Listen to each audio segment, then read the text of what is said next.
एक ऐसा मैच जिसने भारत और ऑस्ट्रेलिया के बीच ऐसी दुश्मनी पैदा की जो आज भी 18 सालों बाद बरकरार है। इस मैच में दोनों ही टीमों के पास एक से एक खतरनाक योद्धा थे। भारत के पास सचिन के रूप में क्रिकेट का भगवान था तो ऑस्ट्रेलिया के पास हैडन के रूप में क्रिकेट का हैवान था। भारत के पास जहीर की ताकत थी तो ऑस्ट्रेलिया के पास ब्रेट ली का कहर था। और ऐसे में अपनी पहली वनडे सीरीज की कप्तानी करने वाले धोनी को कंगारू कप्तान पोंटिंग ने बेइज्जत करते हुए कह दिया था कि तुम्हारे जैसे कप्तान हमारे गली मोहल्ले में मिलते हैं। लेकिन इसके बाद धोनी ने अपनी कप्तानी से ऐसा चक्रव्यूह रचा कि पूरी ऑस्ट्रेलियाई टीम घुटनों पर आ गई।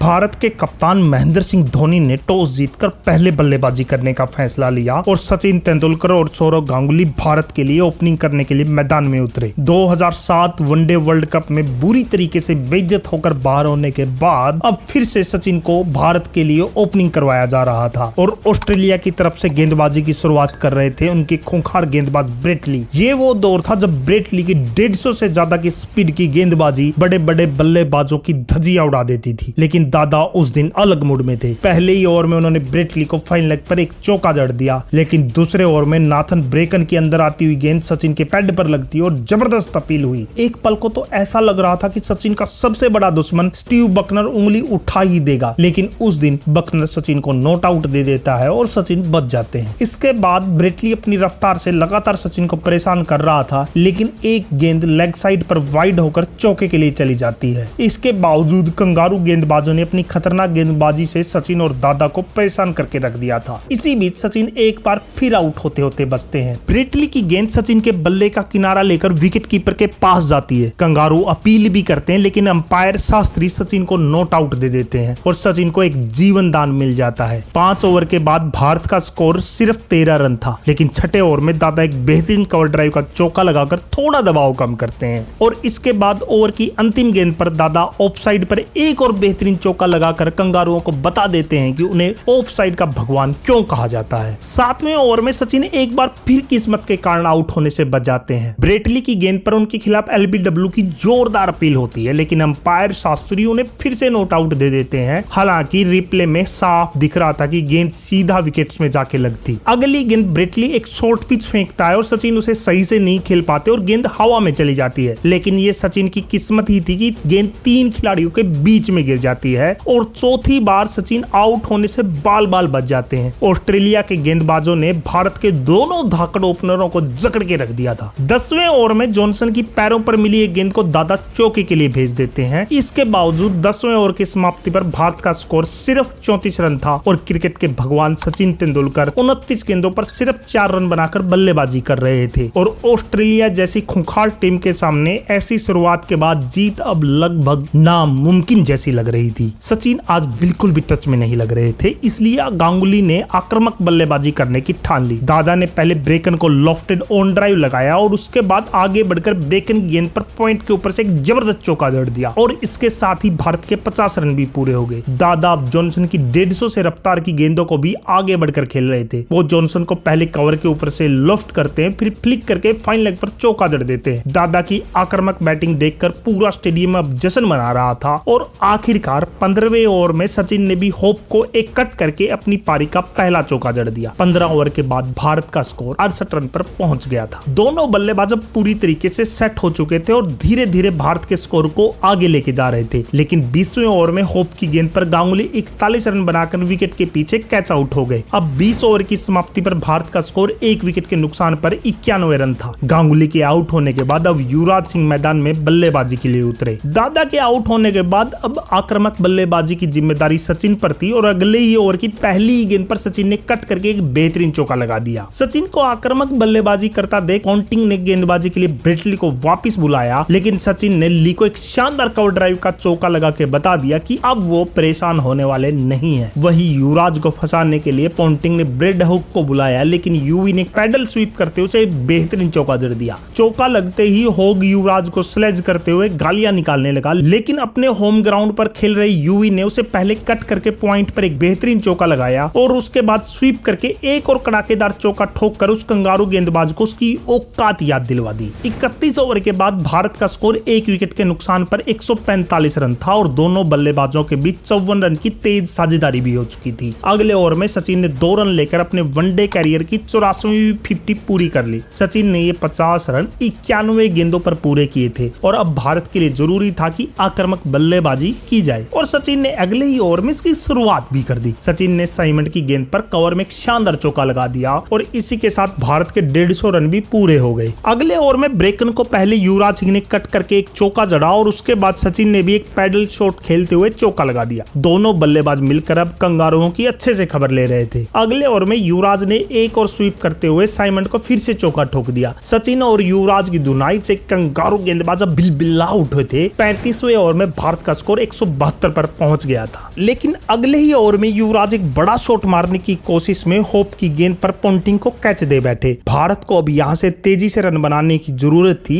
इसलिए बल्लेबाजी के लिए मैदान में भारत के कप्तान MS धोनी मैदान में उतरे और सचिन और धोनी ने मिलकर ऑस्ट्रेलियाई गेंदबाजों की कंबल कुटाई शुरू कर दी। 40वें ओवर में सचिन एक बेहतरीन पैडल स्वीप खेलते हुए होप्स को चौका लगा दिया और उसके बाद ओवर की 5वीं गेंद पर धोनी ने अपनी पूरी ताकत का प्रयोग करते हुए कड़ाकेदार स्ट्रेट ड्राइव लगाया और गेंद गोली की रफ्तार से चौके के लिए चली गई। धोनी अब बिल्कुल खूंखार अंदाज में आ चुके थे। 40 ओवर में भारत का स्कोर 2 विकेट के नुकसान पर 202 रन था। 41वें ओवर की पहली गेंद पर सचिन ने स्कूप करते हुए थर्ड मैन पर एक चौका लगा दिया और उसके बाद चौथी गेंद पर धोनी ने ऑन ड्राइव करते हुए शानदार चौका ठोक दिया। चौका लगते ही जॉनसन बौखला गया और धोनी को एक यॉर्कर गेंद फेंकी, लेकिन धोनी ने उस पर भी स्ट्रेट ड्राइव का एक चौका और जोड़ दिया। दोनों बल्लेबाज मिलकर अब कंगारू गेंदबाजों की धजिया उड़ा रहे थे। 41वें ओवर में भारत का स्कोर 216 रन पर पहुंच चुका था और अब मैच पर भारत की पकड़ बनी हुई थी, लेकिन अगले ही ओवर में सचिन बड़े ही दुर्भाग्यपूर्ण तरीके से रन आउट हो गए। सचिन ने 119 गेंदों पर 79 रन की संघर्षपूर्ण पारी खेली। सचिन के आउट होने के बाद राहुल द्रविड़ बल्लेबाजी के लिए आए, लेकिन अब वापस से भारत के तेजी से रन आने बंद हो गए थे। 45 ओवर के बाद भारत का स्कोर 3 विकेट के नुकसान पर 235 रन था। 46वें ओवर में द्रविड़ ने एक लॉफ्टेड ड्राइव खेलकर अपनी पारी का पहला चौका लगाया और इसके बाद अगली गेंद पर बेहतरीन टाइमिंग का चौका फिर से लगा दिया। बहुत देर से शांत भारतीय दर्शक अब फिर से जश्न मना रहे थे, लेकिन इसी ओवर की 5वीं गेंद पर द्रविड़ बोल्ड हो गए। अब बल्लेबाजी के लिए रॉबिन उथप्पा मैदान में उतरे, जो अपनी आक्रामक बल्लेबाजी के लिए मशहूर थे और उथप्पा ने आते ही लॉफ्ट करके होक को मिड विकेट पर चौका लगा दिया। 47 ओवर में भारत का स्कोर 254 पर पहुंच चुका था। 48वें ओवर में उथप्पा ने आगे बढ़ते हुए ब्रेकन को भी एक चौका जड़ दिया। भारत के रन अब तेजी से आ रहे थे। अब भारत की पारी की अंतिम 12 गेंदें बची थी और 49वें ओवर में गेंद थी दुनिया के सबसे खूंखार गेंदबाज ब्रेट ली के हाथों में, लेकिन उसकी पहली गेंद पर उथप्पा ने आगे बढ़कर कवर पर एक जबरदस्त चौका जड़ दिया। उथप्पा ब्रेट ली की 150 की स्पीड की गेंदों को भी ऐसे आगे चलकर खेल रहे थे जैसे कोई स्पिनर गेंदबाजी कर रहा हो। उथप्पा यही नहीं रुका, उसने फिर से आगे चलते हुए ब्रेट ली को एक ऐसा खतरनाक शॉट मारा कि गेंद सीधा अंपायर के पास से चौके के लिए चली गई। ये शॉट इतना कड़ाकेदार था कि अंपायर भी उससे बाल बाल बचा। 49 ओवर में भारत का स्कोर 271 पर पहुंच गया था। 50वें ओवर में फिर से उथप्पा ने आगे चलते हुए ब्रेकिंग गेंद पर लॉफ्ट करके चौका ठोक दिया। उथप्पा की बल्लेबाजी ने कंगारू गेंदबाजों की सारी हेकड़ी निकाल दी थी। उथप्पा ने इसके बाद फिर से पुल करके एक चौका और लगा दिया। पारी की अंतिम 2 गेंदों पर धोनी स्ट्राइक पर थे। 5वीं गेंद पर धोनी ने आगे बढ़कर एक चौका लगाया और पारी की अंतिम गेंद पर धोनी ने हेलीकॉप्टर शॉट खेलकर भारत की पारी का पहला छक्का भी ठोक दिया और साथ ही 35 गेंदों पर अपनी 50 पूरी कर ली। धोनी और उथप्पा की अंत में इस विस्फोटक बल्लेबाजी के चलते 50 ओवर में भारत ने 291 का स्कोर खड़ा कर दिया था।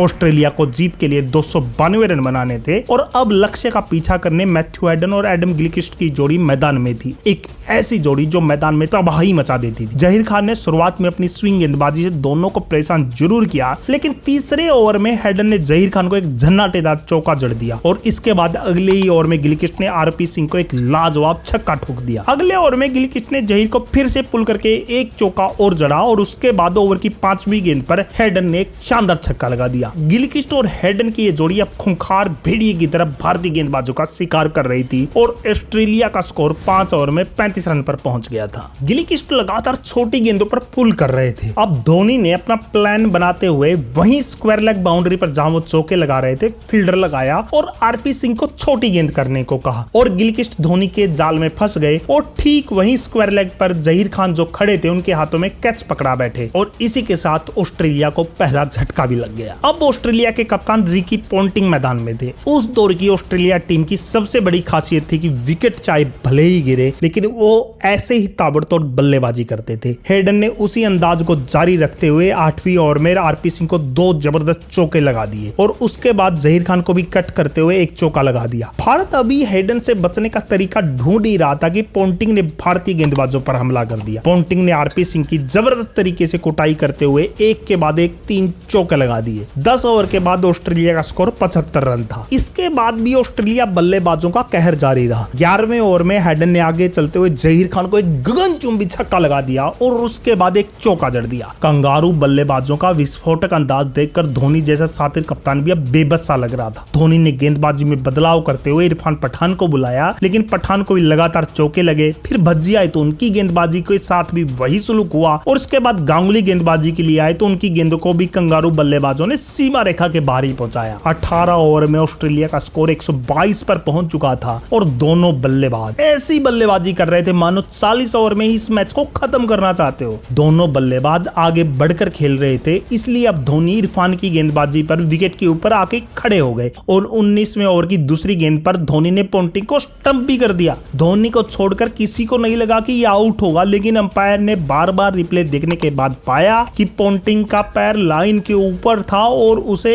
OUT आउट करार दे दिया। हालांकि हमेशा की तरह पोंटिंग आउट होने के बाद काफी गुस्सा दिखा रहा था जैसे कि वो नॉट आउट हो लेकिन रिप्ले से साफ था कि वो आउट है और इस तरह धोनी की सातिर कप्तानी से और शानदार विकेट कीपिंग से भारत को दूसरा विकेट मिल चुका था। पोंटिंग के आउट होने के बाद माइकल क्लार्क बल्लेबाजी के लिए आते हैं और आते ही इरफान पठान को एक शानदार चौका भी जड़ देते हैं लेकिन अगले ओवर में भज्जी क्लार्क को अपनी फिरकी के जाल में फंसाकर कोट एंड बोल्ड कर देते हैं और अब चंडीगढ़ में भारतीय दर्शकों का शोर आसमान में गूंज रहा था। लेकिन अब बल्लेबाजी के लिए मैदान में उतर रहा था एंड्रू साइमंड नाम का वो खूंखार भेड़िया जो किसी भी गेंदबाजी के लिए बुरे सपने से कम नहीं था। ऑस्ट्रेलिया को जीत के लिए 28 ओवर में सिर्फ 158 रन बनाने थे लेकिन साइमंड और हेडन की जोड़ी ने भारतीय गेंदबाजों पर बुरी तरीके से धावा बोल दिया। पहले हेडन भज्जी को एक चौका जड़ता है और उसके बाद साइमंड मुरली कार्तिक को एक गगनचुंबी छक्का लगा देता है। दोनों बल्लेबाज इसके बाद भी नहीं रुकते और निर्मम तरीके से भारतीय गेंदबाजों की कुटाई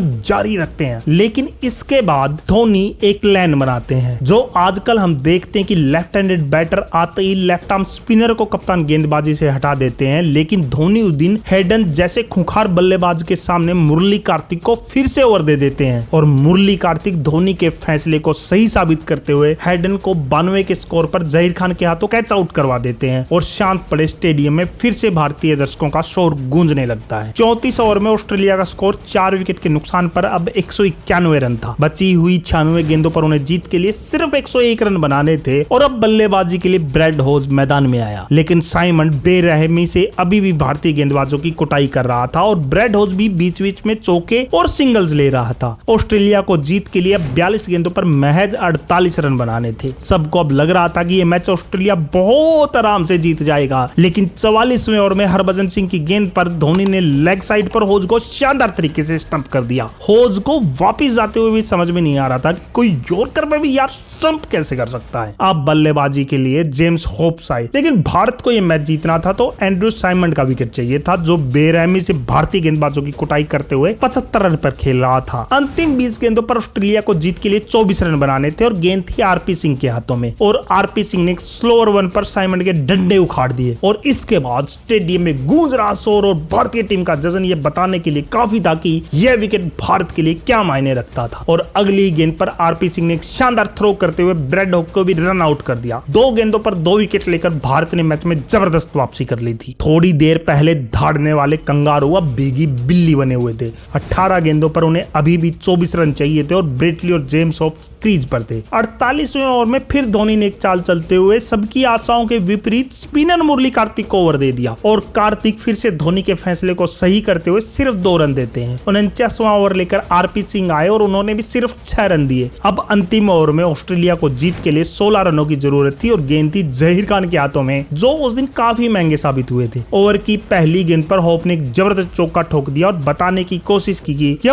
वही ऑस्ट्रेलिया है जो अंतिम गेंद तक हार नहीं मानता। लेकिन उसके बाद जहीर खान ने एक के बाद एक कटर फेंकी और कंगारू बल्लेबाजों को कोई मौका नहीं दिया। अब ऑस्ट्रेलिया को अंतिम गेंद पर जीत के लिए 9 रन की जरूरत थी और जहीर ने डॉट गेंद फेंककर भारत को 8 रन की ऐतिहासिक जीत दिला दी, जो क्रिकेट इतिहास में हमेशा हमेशा के लिए अमर हो गई, क्योंकि एक कप्तान के रूप में यह धोनी की पहली एक दिवसीय जीत थी और धोनी को उनकी शानदार बल्लेबाजी, कप्तानी और विकेट कीपिंग के लिए मैन ऑफ द मैच दिया गया। और धोनी ने जो अपनी कप्तानी से उस दिन किया, उसके बाद में भारत को ऑस्ट्रेलिया में जाकर सीबी सीरीज भी जितवाई। आप धोनी की कप्तानी को 10 में से कितना अंक देना चाहेंगे कमेंट में जरूर बताइए और वीडियो लाइक करके चैनल को सब्सक्राइब जरूर करिए, क्योंकि अगली वीडियो इससे भी धमाकेदार होने वाली है।